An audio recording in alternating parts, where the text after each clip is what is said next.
Olá, pessoal. Sejam bem-vindos a mais uma monitoria.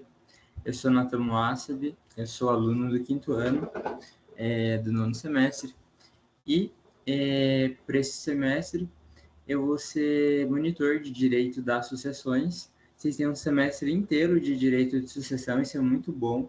Vai dar para aprofundar bem o conteúdo.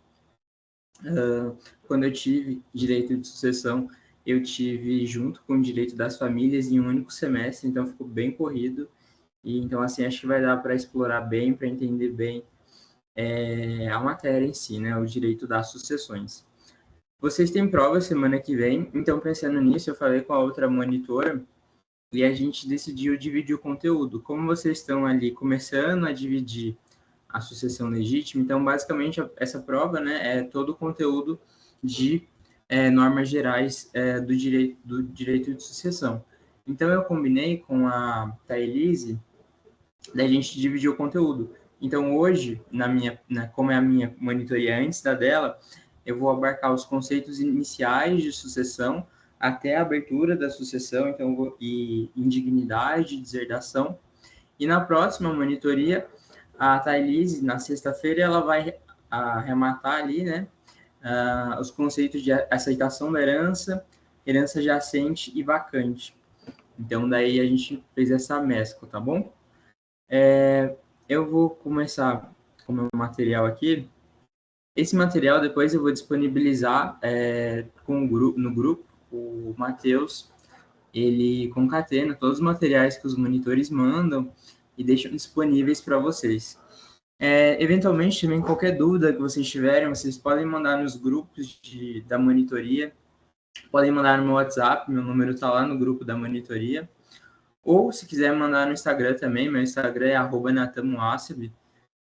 Pode ficar à vontade, sem problema nenhum, eu estou aqui para ajudar vocês, em especial nesse momento de prova, né?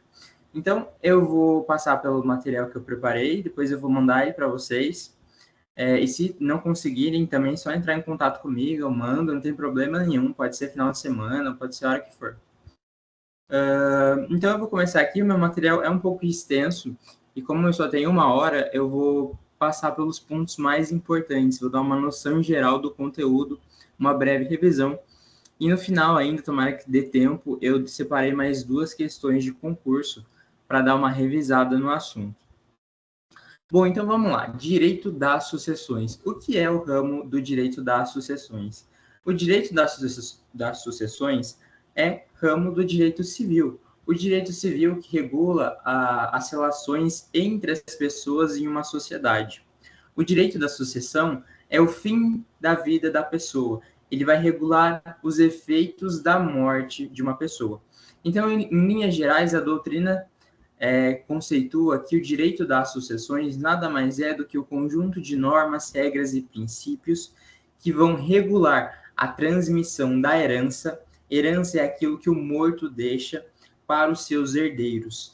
É a regulação da transmissão da herança de alguém que morre para os seus herdeiros. E por que sucessão, então? Porque os herdeiros, verdadeiramente, eles vão suceder o morto nas relações jurídicas que ele tinha. Então, essa ideia de sucessão é de tomar o lugar. Os herdeiros tomam o lugar do morto nas relações jurídicas que ele possuía enquanto vivo, que possuía, né, era um sujeito de direitos e obrigações. Vale destacar que a herança não é só os bens. A herança, em um sentido mais ampliativo da palavra, ela abarca os bens, direitos e deveres, ou os ativos e passivos da pessoa que morreu. O que seria isso? Os bens, obviamente, então, quando alguém morre, todo o patrimônio dela vai ser herdado pelos seus herdeiros. Bens é algo bem lógico, que a gente sabe bem. Mas o que são os direitos? Os direitos, alguns direitos da pessoa que morreu, se transmitem também para os seus herdeiros. Os seus herdeiros vão tomar o lugar do morto naqueles direitos que ele possuía. Como assim? Por exemplo, não sei se tiveram responsabilidade civil, mas, por exemplo, se eu sofro um dano moral, por exemplo, eu tenho direito a ter uma reparação civil no judiciário. sofri dano moral, eu tenho o direito de vindicar a tutela estatal para que eu seja indenizado pelo dano que eu sofri. Mas vamos supor que eu ajuizei uma ação de reparação por dano moral e no curso dessa ação eu venha a falecer. Essa ação será extinta? Não. O direito que eu tinha de ação vai ser transmitido para os meus herdeiros e eles vão me suceder, eles vão tomar o meu lugar naquela ação. Então, o direito que eu tinha, ele vai ser passado para os meus herdeiros e então eles vão ter aí o direito de ação que era meu. Então, no segundo tópico, os direitos do morto se transmitem para os herdeiros. E, por último, os bens, direitos e as obrigações. Obrigações a gente lê aqui como as dívidas. Então, as dívidas que o morto deixa se transmite para os seus herdeiros. Mas a gente vai ver que tem uma exceção, porque imagina se eu ficar herdando dívida de uma pessoa que morreu, ninguém merece. Então, não é tão absoluto essa transmissão. A gente vai ver que, para as dívidas têm um limite da cobrança. E o limite dessa cobrança que a dívida pode exigir dos herdeiros é nos limites dos bens do cunho econômico patrimonial que o herdeiro, que o morto deixou. Então, se ele tinha uma dívida de 50 mil e ele deixou 100 mil em bens, eu pago a dívida. Agora, se ele tinha uma dívida de 150 mil e tinha 100 mil em bens, essa dívida vai ser saldada ali nos 100 mil e os outros 50 eu não posso exigir dos herdeiros. Então, basicamente é bom a gente lembrar, direito das sucessões regula a transmissão da herança da pessoa que morreu para os seus herdeiros. Herança não é só bens, herança é tanto os bens quanto os direitos e as obrigações que o morto tinha. Em outras palavras, os ativos e passivos do morto são transmitidos para os seus herdeiros.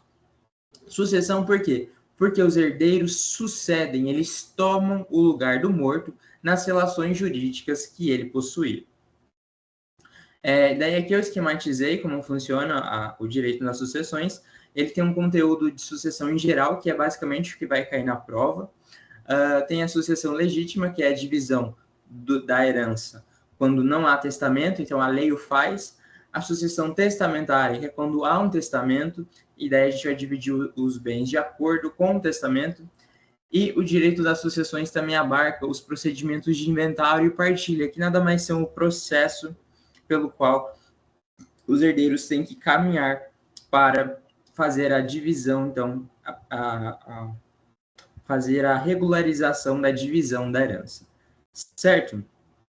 Então, feita essa introdução ao direito das sucessões, trago aqui alguns conceitos doutrinários de sentido amplo da palavra, sentido restrito, vale a pena a leitura. É importante a gente saber as espécies da sucessão. Então, como pode se originar uma sucessão? Como pode se dar uma sucessão? A sucessão pode ter duas origens. Ela pode ser da lei. Então, a lei vai totalmente, os institutos legais vão regular a divisão daquela herança. E a gente vai chamar isso de sucessão legítima. Sucessão legítima é aquela que decorre da lei. Eu coloquei aqui no segundo tópico. Sucessão legítima ou ab intestato é aquela que a lei regula a divisão da herança. Totalmente a lei. Por quê? Porque ou o morto não deixou o testamento, ou se deixou o testamento, ele era nulo, anulável ou caducou. Então a lei vai se encarregar de dividir a herança. Mas a gente também pode, a sucessão também pode ter origem em um testamento. E a gente vai chamar ela então de sucessão testamentária. O que é a sucessão testamentária? É a sucessão que tem origem num testamento. O testamento nada mais é do que o ato de disposição de última vontade da pessoa que morreu. Então, enquanto ela estava viva, ela manifestou num documento chamado testamento, que é um documento formal, a sua vontade para o pós-morte. Então, como ela queria que seus bens fossem divididos.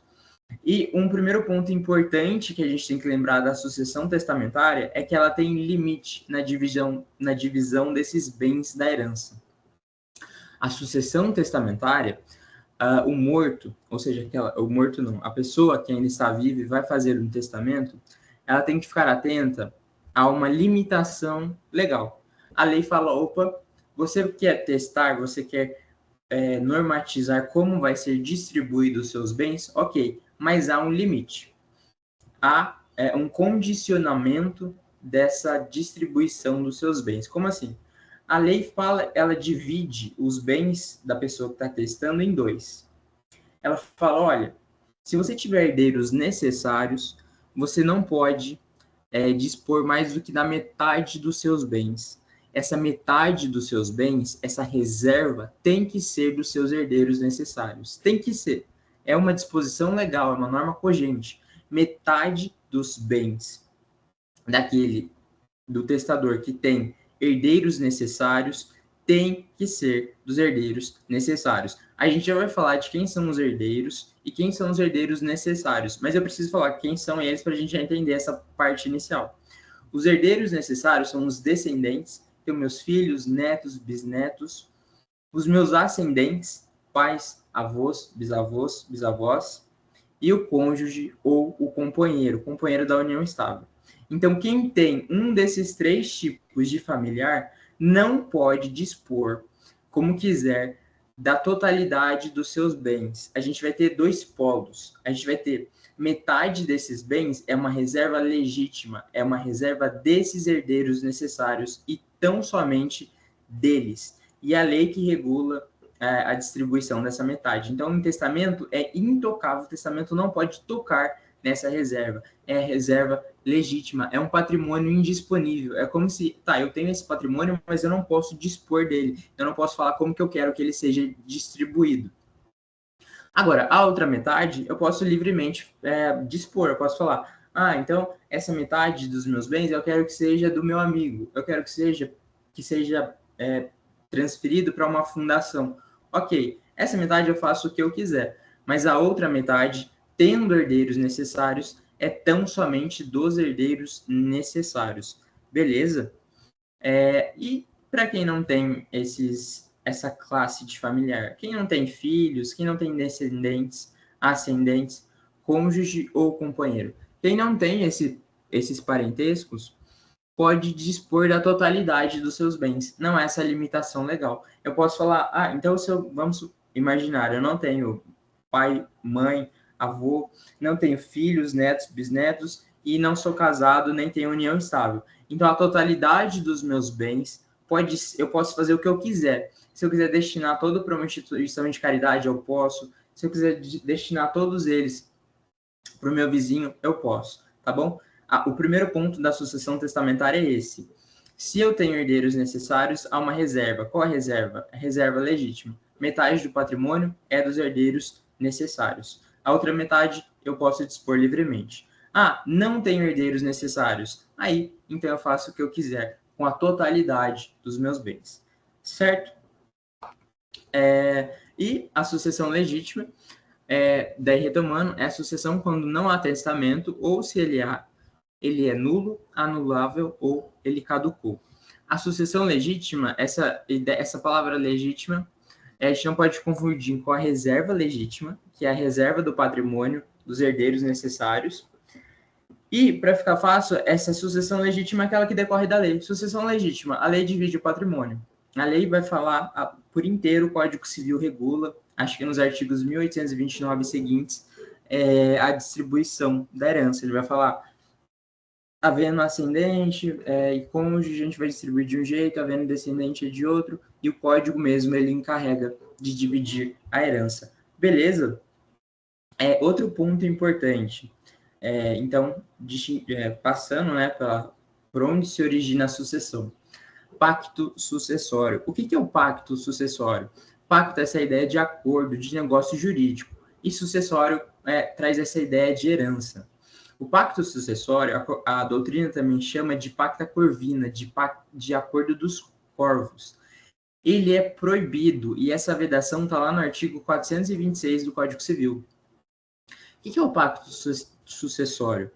É quando o herdeiro, com o autor da herança ainda vivo, o herdeiro negocia a herança do autor da herança. Como assim? Vou dar um exemplo para ficar mais fácil. Eu tenho um pai, nesse exemplo, eu tenho um pai, mamãe, vamos supor que, e daí eu sei que meu pai ele tem um carro X. E eu pego e falo assim, fulano, você quer comprar esse carro X que vai ser a minha herança? Ou seja, eu estou negociando a herança da pessoa viva, a herança do meu pai. Isso é nulo. Não existe herança de pessoa viva.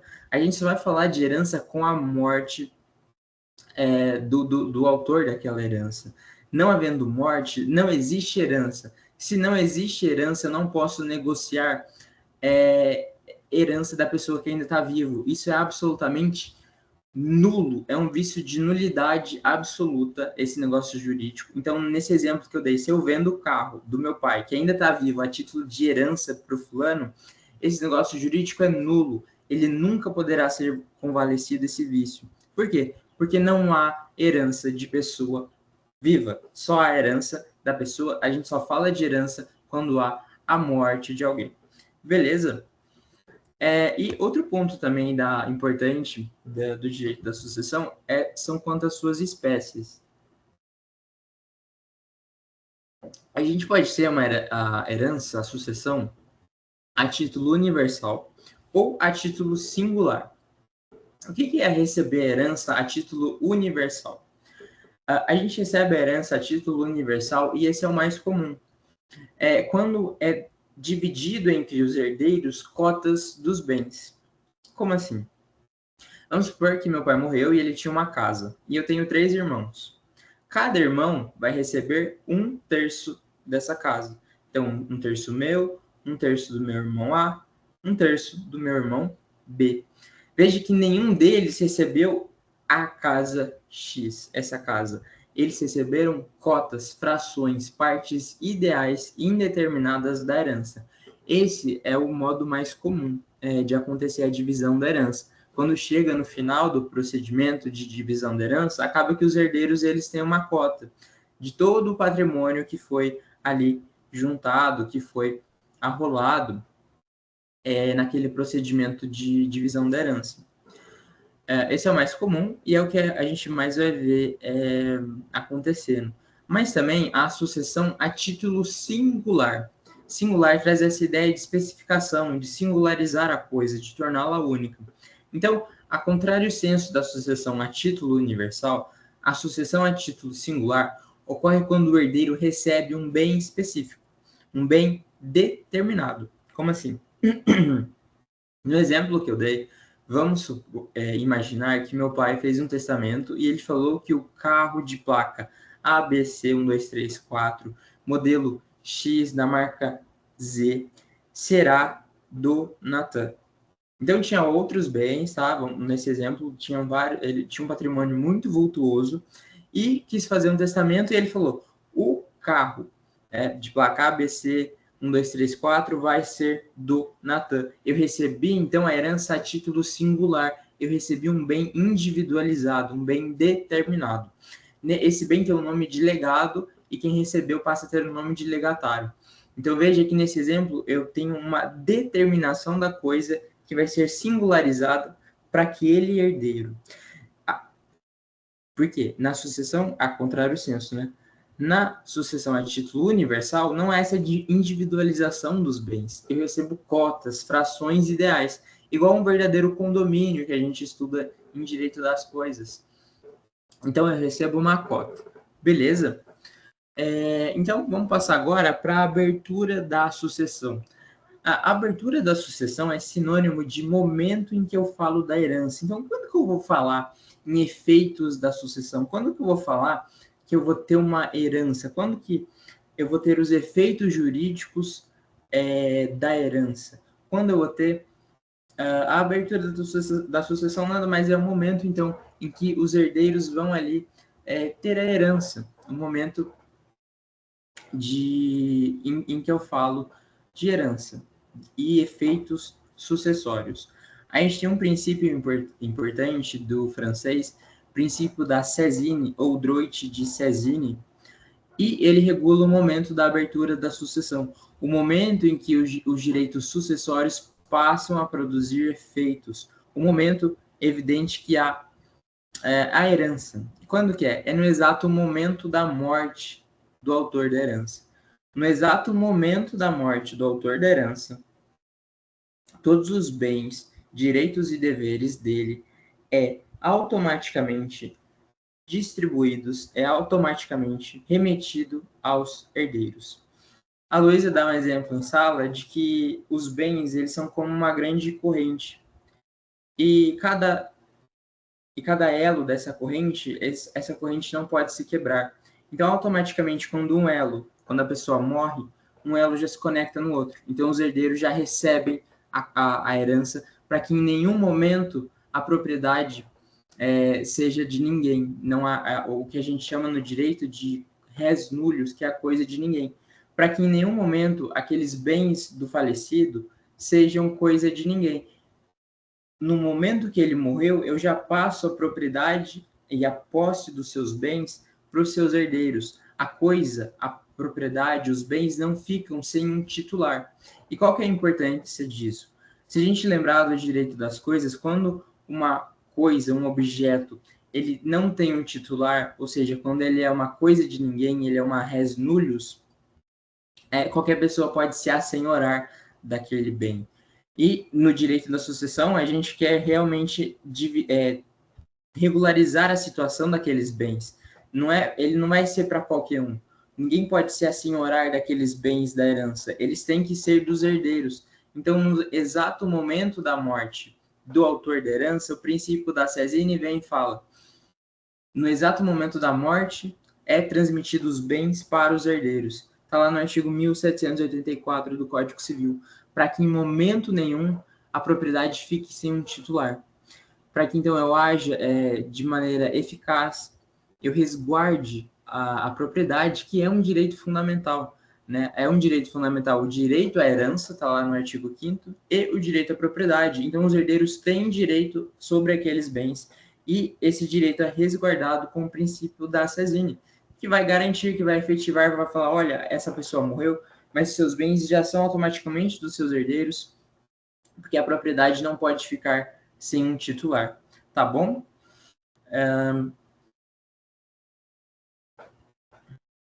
Aqui eu explico, então, por que o princípio da Cesine traz essa rapidez. No exato momento da morte, eu já transmito os bens para os herdeiros. Para que tanta celeridade, né? Para essa ideia de não ficar a coisa assim um titular.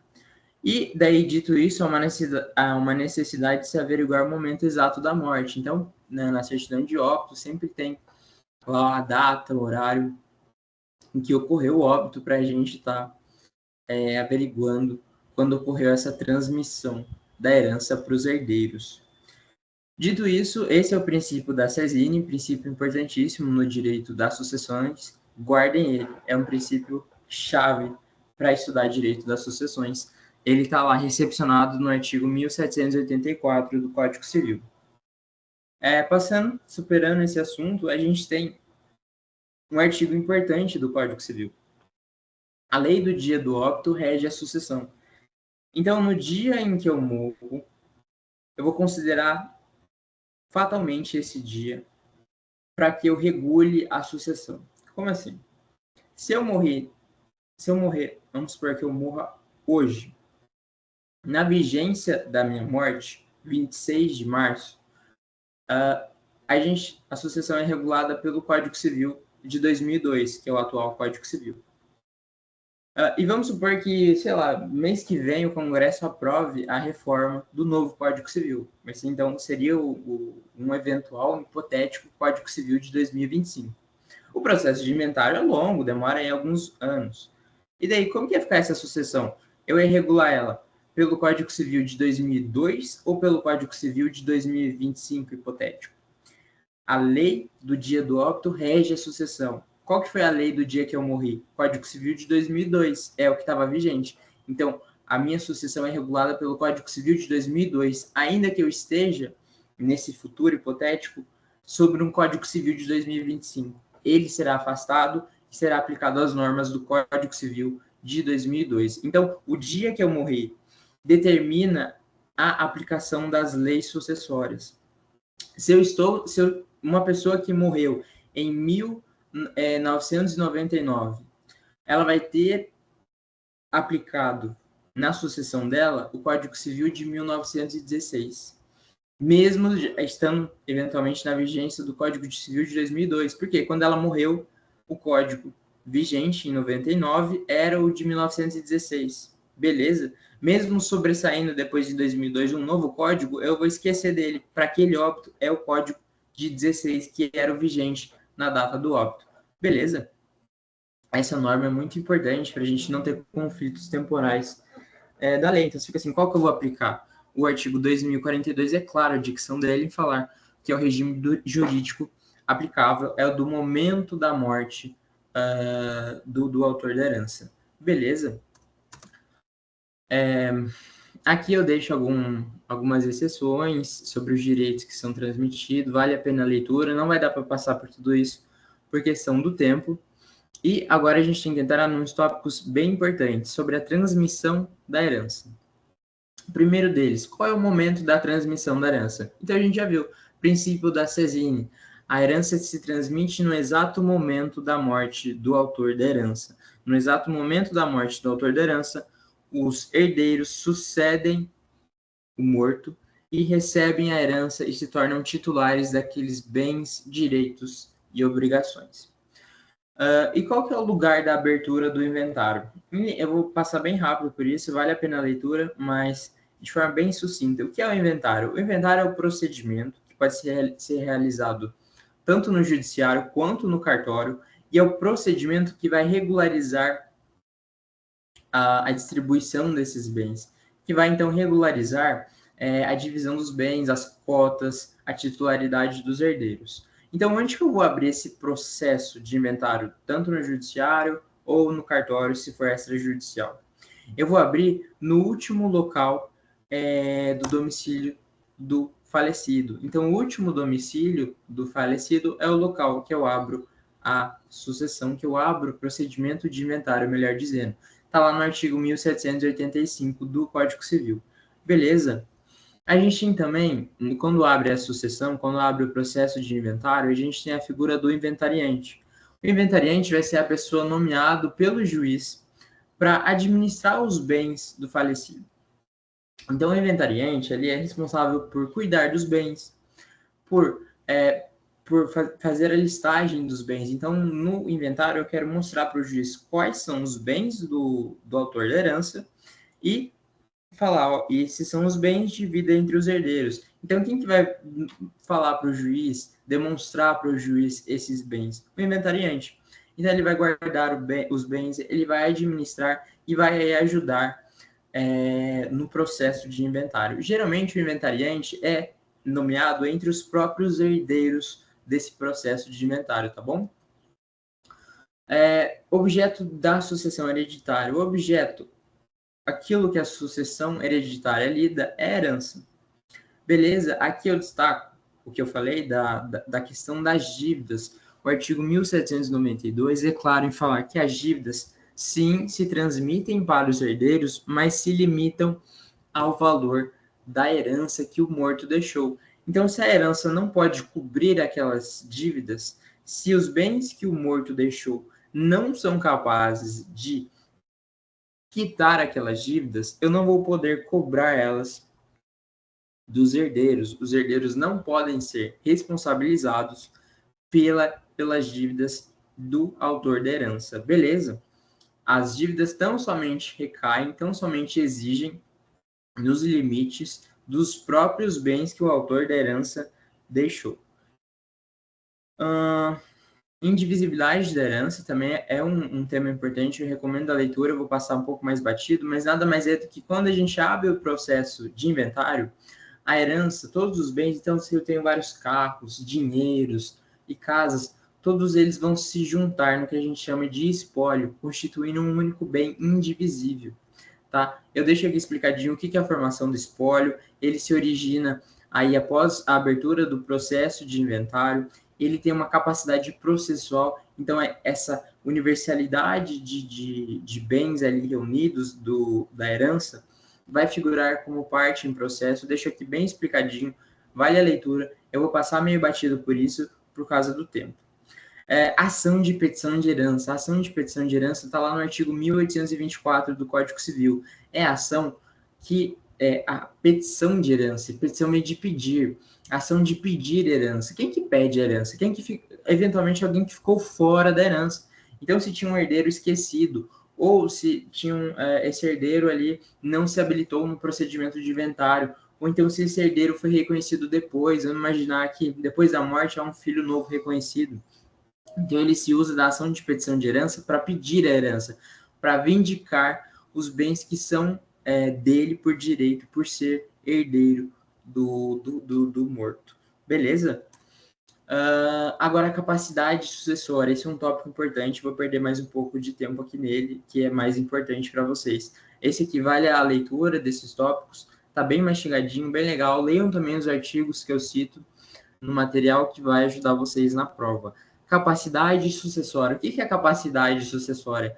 É a aptidão para ser herdeiro de alguém. Então, quem vai receber a herança? É isso que a capacidade sucessória estuda. Esse é o objeto da capacidade sucessória. Falar quem está apto, quem tem aptidão, legitimidade para receber a herança. A gente vê um pouco que a capacidade sucessória foge um pouco até da capacidade civil, porque eventualmente alguém que é declarado indigno ou é deserdado, ele não tem capacidade para suceder o morto. Então, essa pessoa pode ser capaz, maior, e por ser declarada indigna ou deserdada, ela não pode receber herança. Então, ela tem peculiaridades que são muito importantes a gente estudar e que vale a pena, né, para entender quem recebe a herança.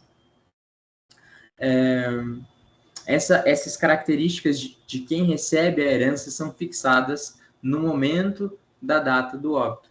Então, no dia da data do óbito, de novo, artigo 2042, é que eu vou pegar as regras para dizer quem é apto a receber a herança. Ainda que as normas posteriormente do Código Civil mudem, eu vou aplicar a do dia do óbito. Então, quais são os requisitos para se receber herança? É a morte do decujus. Decujus é o autor da herança, é o morto. Então, que alguém morra, que haja a morte do autor da herança. Esse é o primeiro requisito. Lembra? Só a herança de pessoa que morreu. Sob pena de negociar a herança, é o que a gente chama de pacta corvina, o que é nulo para o direito. Certo? Então, a gente já faz aí um primeiro link. 2. Sobrevivência do sucessor, ou seja, sobreviver à morte do morto. O herdeiro tem que estar vivo para suceder o morto. Então, para eu receber herança, eu tenho que estar vivo no momento que o autor da herança morreu. Eu tenho que sobreviver à morte do morto. Eu tenho que sobreviver, eu tenho que estar vivo no momento em que o autor da herança morreu. A doutrina fala que embriões congelados é uma ampliação nessa jornada de direito civil que eu deixei mencionado ali no final. Então, ele admite, sim, ao tempo de sua morte, que eventuais embriões congelados tenham direito à herança, e daí esse enunciado que eu deixei citado aqui traz algumas peculiaridades que têm que ser observadas. O Código Civil também faz algumas ressalvas. Ele permite, no artigo 1799, inciso 1, que pessoas ainda não concebidas sejam aptas a herdar. O que são pessoas ainda não concebidas? É a figura do nascituro, aquele que é uma expectativa de direito. Se ela ainda não foi concebida, é uma que nem nasceu. Concepção é a fecundação do espermatozoide e do óvulo. Então, a pessoa que ainda não concebida é a ideia de que o autor da herança, enquanto vivo, deixe em testamento que fale: o filho de tal mulher vai receber a minha herança. Então, ele deixa em testamento: o filho da minha melhor amiga, eu quero que ele receba a herança quando eu morrer. Esse filho da minha melhor amiga, nesse exemplo, é a pessoa que ainda não foi concebida. Eu posso deixar isso em testamento? Posso. Só que tem esse prazo trazido em lei, então o testador ele tem que determinar, tem que haver um testamento nessa hipótese, que faz essa situação hipotética, e há um prazo de 2 anos. Então, após 2 anos da morte do autor daquela herança, é o tempo que essa criança tem para nascer, tem para ser concebida, melhor dizendo, nascer e receber a herança. Então, o testador ele indica que o filho de determinada mulher tem direito à herança. E onde que ele indica isso? No testamento. tais bens ficam reservados e após a partilha sendo nomeados um curador até que a pessoa nasça. Mas essa concepção da criança, a fecundação do óvulo e o espermatozoide, tem esse prazo de 2 anos a partir da abertura da sucessão. Abertura da sucessão, leia-se morte do autor da herança, certo? E também tem o Instituto da Comoriência. O que é a comoriência? Comoriência para o direito civil está lá no artigo 8º do Código Civil. Comoriência é quando pessoas sucessíveis entre si morrem num mesmo evento. Sucessíveis entre si, ou seja, uma mãe e um filho, cônjuge, né? Então vamos imaginar ali um casal está dirigindo um carro, o carro bate e os dois morrem. E eu não consigo averiguar o momento exato, quem morreu primeiro. Os peritos não identificam, o marido morreu primeiro, ou a mulher morreu primeiro. Nesse caso, a lei vai presumir que os dois morreram ao mesmo tempo. Isso é comoriência. É uma presunção legal de que pessoas sucessíveis entre si morreram no exato momento. Então, sei lá, se for 6 horas da tarde, 6 horas da tarde em ponto para os dois. Por quê? Por que é isso importante? Qual a relevância? Por que eu tenho que falar que os dois morreram no mesmo tempo se eu não posso averiguar o exato momento em que ocorreu a morte de cada um deles? Porque não haverá sucessão. Lembra que um dos requisitos é sobreviver à morte do morto? Se eu considerar que os dois morreram ao mesmo tempo, no processo de inventário eu vou considerar que aquele herdeiro entre si era pré-morto. Então ele não vai participar daquele procedimento de divisão da herança. E essa é a importância da comoriência. Quando há um evento catastrófico, que eu não posso averiguar o exato momento da morte de pessoas sucessíveis entre si, ali vai presumir que elas morreram no mesmo momento. Para que isso? Para que ela não participe da sucessão do outro, porque haveria toda uma confusão, eu teria que distribuir a herança para uma pessoa que morreu. Mas quem morreu primeiro? Então, o direito resolve esse problema no artigo 8º do Código Civil. Terceiro requisito para receber herança é o herdeiro pertencer à espécie humana. E nesse, aqui também a gente abarca as pessoas jurídicas. Então, tem que ser uma pessoa física ou uma pessoa jurídica para receber herança. Então, eu posso destinar os bens são destinados às pessoas, eu posso destinar o bem para uma empresa, para uma fundação, para uma associação, que são todas formas de pessoas jurídicas. Eu não posso deixar herança para animais. Os animais ainda no Código de 2002, no Código Civil de 2002, são bens semoventes e por isso eles não têm aptidão, eles não são sujeitos de direito e por isso eles não podem receber herança. Pode ser que isso mude com a reforma do Código, mas por enquanto animais não têm aptidão para receber herança porque eles não são sujeitos de direito. O Código Civil de 2002 considera os animais como bens semoventes. Semoventes é que se mexem, bens que se mexem, que se locomovem. E por fim, é que essa herança tenha origem em título, que é o testamento, ou da lei. Então, que um testamento fale, você vai herdar de mim, ou que a lei fale, você vai herdar de mim. Então, são 4 requisitos da capacidade sucessória: morte do autor da herança, sobrevivência do herdeiro à morte do autor da herança, que o herdeiro seja da espécie humana e que haja origem, então, aí num testamento ou na lei, para falar que aquela pessoa em especial vai ser herdeiro do morto. Beleza?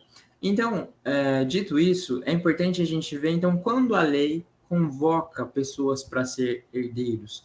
A lei criou um verdadeiro rol, que a doutrina chama de uma ordem de vocação hereditária, uma ordem de herdeiros a serem chamados para sucederem o autor da herança. De um jeito bem fácil para gravar isso, lembrem-se da palavra dacis. Então, cadeia inicial da palavra dacis compreende um dos herdeiros da ordem de vocação hereditária. Depois a gente tem que complementar isso, mas lembrando dacis, grande parte das questões, dos seus problemas, vocês conseguem resolver. Quem são os herdeiros? Quem compõe a ordem de vocação hereditária? Quem a lei chama para suceder alguém que morre? Os primeiros herdeiros, o primeiro herdeiro, né, do dacis, nesse desenho que eu trouxe para vocês, o D de descendentes. Então, os meus descendentes são os meus herdeiros, filhos, netos, bisnetos, beleza? Depois dos herdeiros, então, na falta dos herdeiros, quem que vai suceder? Né? Isso é a primeira regra. Os mais próximos excluem os mais remotos. Então, somente na falta dos herdeiros, aí eu pulo para a próxima categoria. Quem que vem depois? De ascendentes. Pais, avós, bisavós, trisavós, beleza? E depois, o cônjuge ou companheiro. A gente depois vai ver isso mais para frente. Tem alguns casos que o cônjuge concorre com o descendente e concorre com o ascendente, ou seja, ele também vai receber herança junto com essas classes. Mas na falta dos descendentes, dos ascendentes, o cônjuge ou o companheiro recebe a herança por inteiro. O DAC, esse DAC, os descendentes, ascendentes e cônjuge ou companheiro, são os herdeiros necessários. Lembrando lá do comecinho dessa aula, quem são os herdeiros necessários? Os herdeiros necessários, então, a gente está vendo aqui, descendentes, ascendentes e cônjuges ou companheiro, em que tem direito à reserva legítima, lembra? Então, aquela metade indisponível dos bens do testador. Então, se houver uma dessas três classes, a gente tem que lembrar imediatamente da reserva legítima, da porção indisponível, da metade indisponível dos bens daquela pessoa. Por que indisponível? Porque tem que ser desses herdeiros necessários. Beleza? Na falta deles, então os demais herdeiros da ordem de vocação hereditária,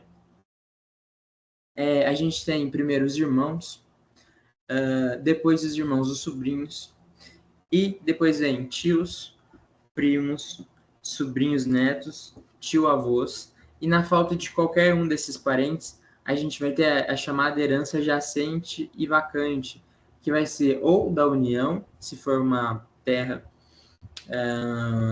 se for um território federal, ou do município, se for um território municipal, tá bom?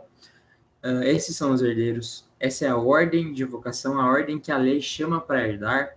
Importante lembrar aí dos herdeiros necessários, tá bom? Descendentes, ascendentes, cônjuge, companheiro. É importantíssimo saber essa ordem. E lembra aí do DACIS, que já vai salvar muito na resolução de questões, enfim. Aí aqui eu deixo 4 regrinhas que vale a leitura, e eu já vou adiantar para o nosso próximo tema, porque já está acabando o tempo, beleza? Vou abrir aqui o próximo arquivo, e a gente vai tratar de exclusão do herdeiro da herança por indignidade. Então, o próprio Código Civil trouxe algumas hipóteses legais em que aqueles herdeiros necessários vão ser excluídos da herança, de receber a herança do morto. Então, o próprio Código Civil traz um rol taxativo, ou seja, que não admite hipóteses ampliativas, ou seja, somente essas hipóteses previstas no artigo 1814 autorizam a declaração de indignidade. E essa declaração de indignidade vai afastar o herdeiro necessário de receber a herança do morto, que era sua por direito. Então, o artigo 1814 traz 3 hipóteses. E quais são elas? São hipóteses graves que afastam, que punem. É, em verdade, uma punição civil, é uma sanção civil.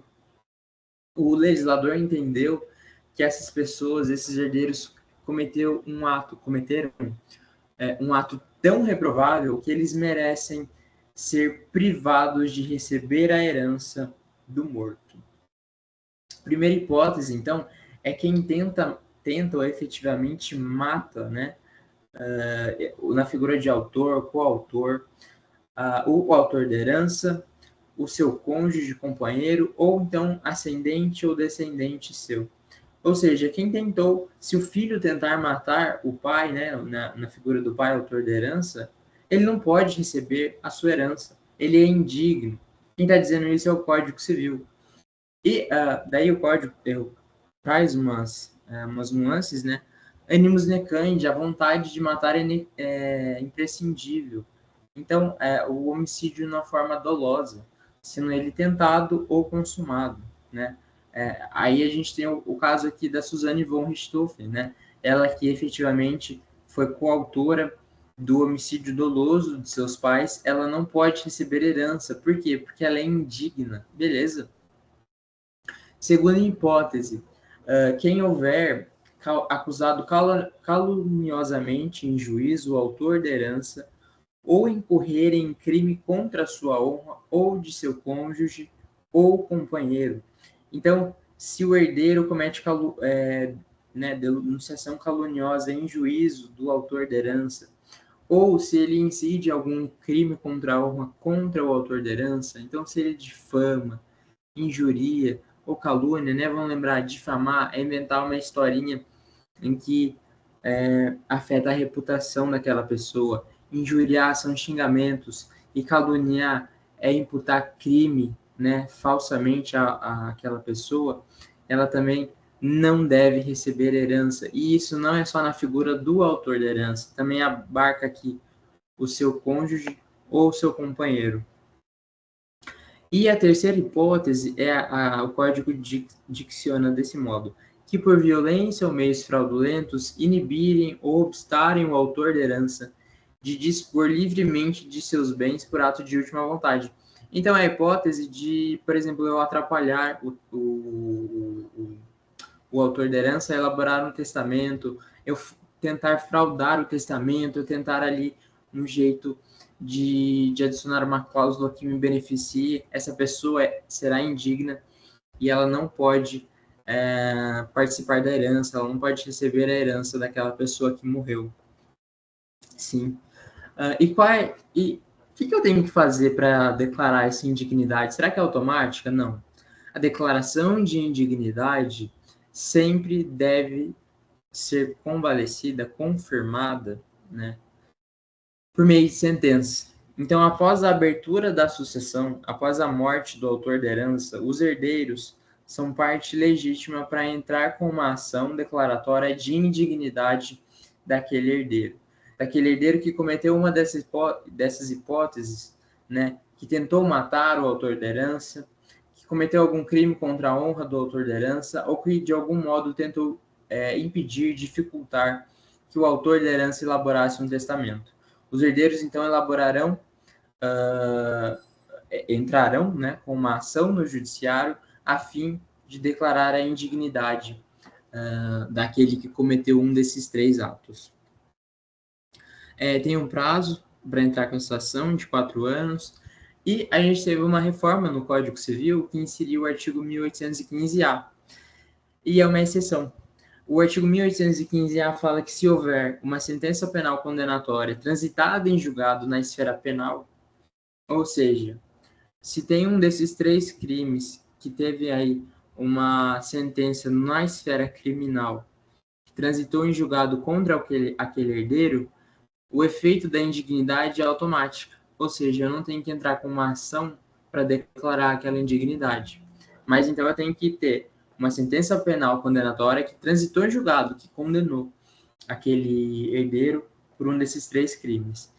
Nessa hipótese, então, ela afasta a sentença, a ação, né, declaratória de indignidade que aqueles herdeiros teriam que entrar. Beleza? E quais são os efeitos da indignidade? O indigno não vai receber herança, mas, eventualmente, vai ter o direito de representação. Eventualmente, por exemplo, se o indigno tiver filhos, os filhos dele, os descendentes dele, né, receberão a herança por representação. A indignidade tem efeito ex tunc, então, na data da sentença, ela vai retroagir por exato momento da abertura da sucessão e vai afastar o recebimento da sucessão do indigno no momento da morte do autor da herança, no momento da abertura da sucessão. Aqui eu cito usufruto, administração, representação, perdas e danos, mas os mais importantes são esses. O indigno não recebe herança, faz nascer direito de representação se ele tiver descendentes, então os descendentes recebem a herança no lugar dele, e o efeito ex tunc. A gente também entende, eu tô acabando aqui, tá, pessoal? Faltam 10 minutos, eu ainda quero resolver uma questão, se der tempo. A gente também tem a hipótese da reabilitação do indigno. A reabilitação acontece quando o autor da herança deixa em testamento o perdão ao herdeiro indigno. Então ele fala em um testamento que ele perdoa o indigno que cometeu algum crime contra ele e o indigno vai receber a herança. A gente tem a figura da deserdação. A figura da deserdação é irmã da indignidade. Só que a deserdação ocorre em vida pelo próprio autor da herança. Perceber que a indignidade acontece, é um procedimento feito pelos herdeiros após a morte do autor da herança. A deserdação é o próprio... Desculpa. A deserdação é manifestação do próprio autor da herança que almeja que aquele herdeiro seja de pronto excluído da sua sucessão. Como que ele faz isso? Então, por meio de um testamento, o autor da herança vai deserdar, vai destituir de efeitos sucessórios aquele herdeiro, com base nas hipóteses do 1814 ou do 1962 e 1963. Esses dois artigos são repetitivos, eles trazem hipóteses, no primeiro, do descendente contra o ascendente, e o próximo, do ascendente contra o seu descendente, são as mesmas hipóteses. Então, quando eu posso deserdar alguém em testamento? Além das hipóteses do 1814, amplia-se as hipóteses, os eventuais motivos de deserdação. Quais são eles? Ofensa física contra o autor da herança, injúria grave contra o autor da herança, relações ilícitas com a madrasta ou com o padrasto, ou a hipótese de relações ilícitas com a mulher ou companheira do filho ou neto do autor da herança. E um bem importante que a FGV sempre cobra, o desamparo do ascendente ou do descendente em situações de deficiência mental ou de grave enfermidade. Então, a hipótese de, por exemplo, os pais velhinhos, muito doentes, são largados pelos filhos, os filhos não os amparam, não cuidam, dos pais na velhice. Os pais podem deserdar esse filho. E, para deserdar, o que eles têm que fazer? Em testamento, declarar expressamente essa vontade. Mas não basta.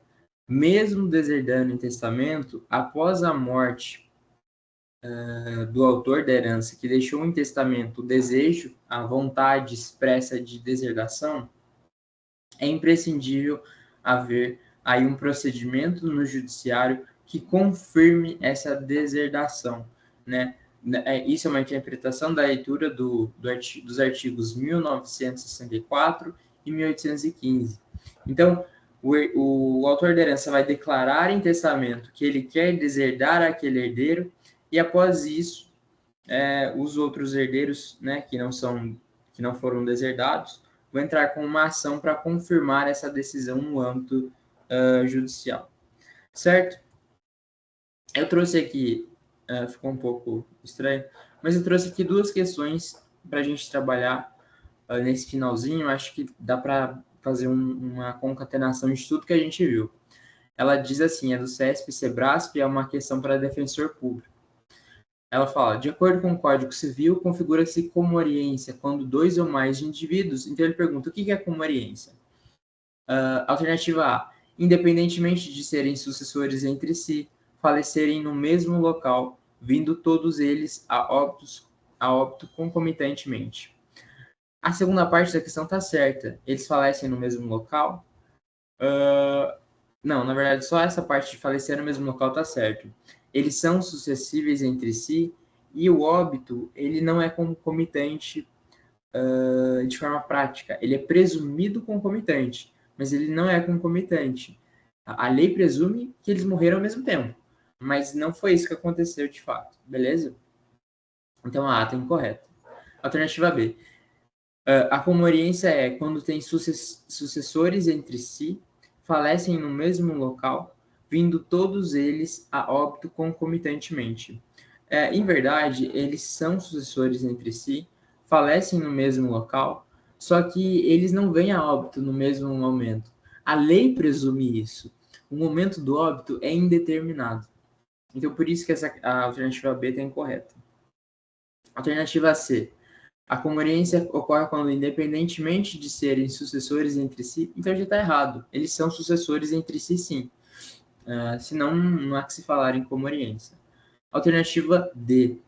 A comorbidência ocorre quando há pessoas que são sucessores entre si falecem na mesma ocasião e não é possível averiguar se a morte deles precedeu a dos outros. Então, eu não posso averiguar o exato momento em que aquela pessoa morreu. Perfeito. Essa é a questão. A gente tem que lembrar que eu não averigo exatamente o momento da morte daquelas pessoas. E por isso a lei presume, isso é muito importante, a lei presume que eles morreram ao mesmo tempo. Beleza? A alternativa D é a correta. A segunda questão é uma questão para o concurso de analista judiciário. E ela fala o seguinte: uma pessoa falece no ano 2000 e a abertura do inventário somente é realizada em fevereiro de 2003. Assinale a alternativa que apresenta a legislação pertinente para essa partilha. Lembra daquela primeira regrinha no tópico transmissão da herança? A lei do óbito, a data do óbito é regido pela lei daquele momento, né? Em outras palavras, vamos ver certinho, não está aqui. Mas a lei vigente no exato momento da morte daquela pessoa regula a sua sucessão. Então, nesse exemplo, ele está falando que a pessoa morreu no ano 2000. A gente tem que lembrar que o Código Civil aí foi promulgado, o Código Civil de 2002 começou a valer em 2003. Então, a gente teve uma mudança legislativa nas normas. E o inventário só foi aberto em fevereiro de 2003. Então, veja a importância da regulação dos efeitos, né, de qual lei eu vou aplicar. Então, nesse exemplo aqui, o cara morreu em 2000, a gente vai lembrar que em 2000 ainda era vigente o Código Civil de 1916. E o inventário dessa pessoa só foi aberto em 2003. Que em 2003 já é na vigência do Código Novo, do Código de 2002. Então, a dúvida, qual lei eu vou aplicar? O Código Civil de 1916 ou o Código Civil de 2002, que é vigente no momento da abertura do inventário? Isso quem regula é aquela regrinha do 2042. A lei que rege a sucessão é a lei do momento do óbito. Qual foi o momento do óbito? Ano 2000. Qual era a lei vigente no ano de 2000? Código Civil de 1916. Então, o Código Civil de 1916 vai regular essa sucessão. Beleza? Essas eram as duas questões que eu queria trazer para tratar com vocês. Espero que tenha ajudado. Não esqueçam que a Tayla, no final, na sexta-feira, ela vai continuar essa monitoria. Qualquer dúvida, pode me mandar mensagem no grupo, no WhatsApp, no meu Instagram. Estou totalmente à disposição. Esse material depois eu vou postar, o Matheus tem um drive com todos os materiais, mas se não, por algum motivo não recebê-lo, pode me mandar mensagem, eu encaminho o material. Vale a leitura daqueles tópicos, é um material bem completinho que eu fiz com a doutrina da Maria Helena Diniz, então vale sim a leitura. Espero que vocês tenham uma ótima prova, a monitoria está só começando. Qualquer dúvida, entre em contato comigo, sem problema algum. Final de semana, feriado, não tem essa. Uma hora eu respondo aquela dúvida. E é isso. Espero que vocês tenham gostado. Qualquer dúvida, estou inteiramente à disposição. E até a próxima monitoria. Tchau, gente.